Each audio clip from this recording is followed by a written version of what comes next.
Bonjour mes photographes, bienvenue sur la chaîne La Pause Benoît. Alors cette vidéo, c'est pour vous annoncer que je vais sortir une vidéo par mois. En fait, c'est un défi que je me lance à moi-même.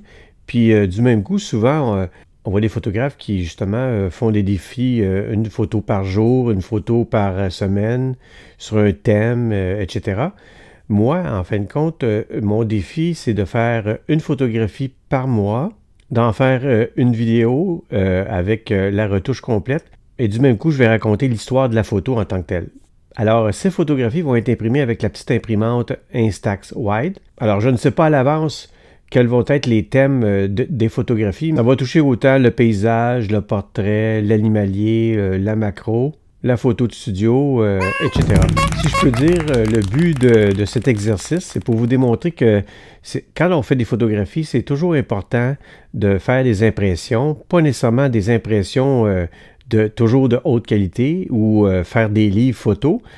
Simplement des petites photos, comme par exemple avec l'imprimante de Fujifilm, où on peut faire imprimer des 4x6 dans un laboratoire plus commercial.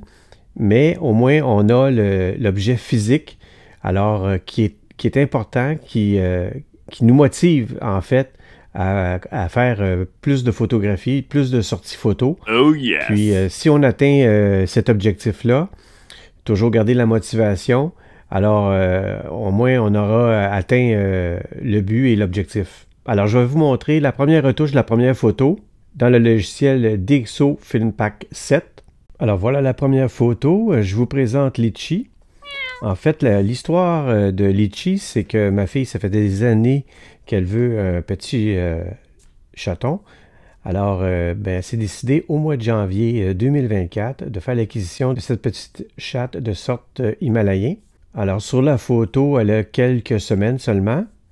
Alors, j'en ai profité évidemment pour sortir l'appareil photo et puis faire quelques clichés là, pour aujourd'hui.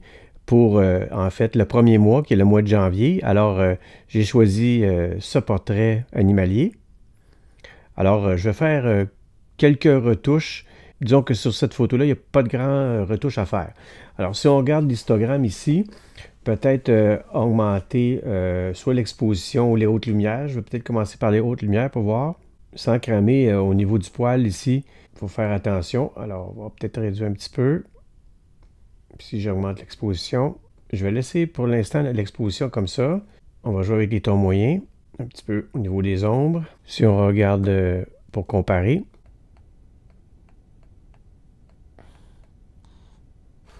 ça me semble bien. On pourrait jouer avec les micro-contrastes ou les contrastes fins, mais j'aime la douceur de la photo. Alors je vais laisser ça tel quel. Puis, je vais finaliser peut-être au niveau de... pour nettoyer la photo un petit peu plus dans Affinity Photo. Ah, j'ai peut-être ici en bas, je pourrais ajuster la réduction de bruit.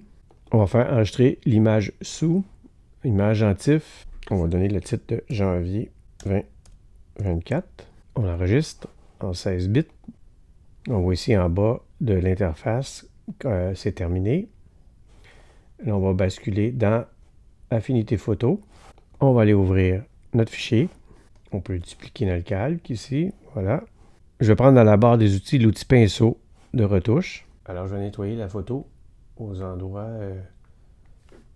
que je considère qui attirent trop l'œil.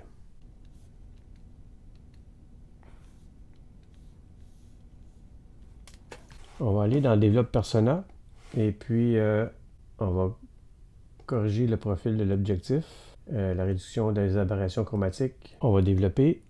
Maintenant, on va mettre un calque de réglage luminosité-contraste. Et puis, on va terminer avec un calque de réglage vibrance. On pourra peut-être faire un petit peu de dodge and burn. On peut essayer dans les yeux pour éclaircir un tout petit peu, voir.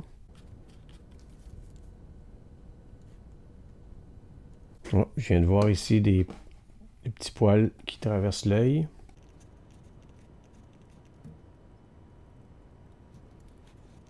Au niveau du cadrage, je trouve ça bien. Peut-être réduire un petit peu ici, là-bas, voir. Si on coupe complètement. Tiens, on pourrait y aller de cette façon. Alors, il resterait seulement qu'à l'imprimer. D'ailleurs, j'ai fait l'impression. Et là, si vous pouvez voir à l'arrière, on ne voit pas bien, là, mais la première photo du mois de janvier 2024 est affichée. La prochaine, ça va être pour le mois de février. Alors, je vous invite à suivre la chaîne puisque une fois par mois, je vais faire le même type de vidéo avec une nouvelle photo, une nouvelle histoire. Puis la prochaine, ben, c'est pour celle du mois de février. Alors, je vous remercie de votre attention et on se dit à la prochaine.